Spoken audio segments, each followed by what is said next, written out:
একটা প্রশ্ন ভাই আমার, সেটা হলো যে এত এত দোকান ঢাকা শহরে, শুধু ঢাকা শহরে না, আসলে ঢাকার বাইরেও অনেক মাংসের বিক্রি করে অনেকেই, তো ওনারা দেখি যে কোনোভাবেই কমে বিক্রি করতে পারতেছে না। আপনি কিভাবে কমে বিক্রি করতে পারতেছেন আসলে? এটা প্রশ্ন, ভালো প্রশ্ন পেয়ে গেলেন। এটা হলো আপনি, আমি কীভাবে কমে বিক্রি করতে, এটা আমার ধারণা, আমি আপনাকে বলি, ওনারা আমার মাংসের যা ব্যবসায়ী ভাইরা আছে যারা পাইকারি নেয়, ওরা কিন্তু কম বেচতে পারবো না ভাই।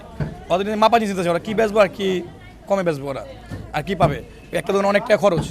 আর যারা গরু জব করে ওরা কম বেশি করে বেচতে পারে, যেমন 600 বেচতে পারে, 620, কোনো 630 বিক্রি করতেছে, কোনো 700 টাকা বিক্রি করতেছে যারা গরু কাটে।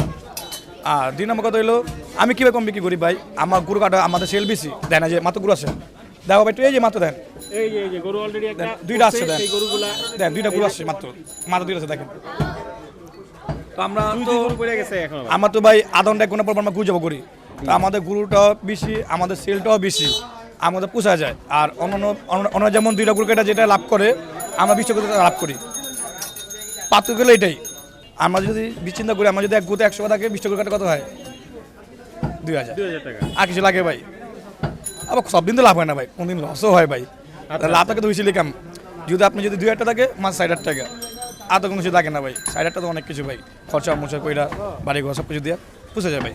100 টাকা এক গুতে লাভ হোক না আমার, 20 টাকা কাটলে 20,000 টাকা এইভাবে এসে পড়ে। আচ্ছা, তাহলে ব্যাপারটা হলো এই জায়গায় এত লাভ দরকার নাই, আমার এক গুতে 2 টাকা লাভ দরকার নাই, আমার এক গুতে 100 টাকা লাভ হোক। আমি সেল বেশি করি,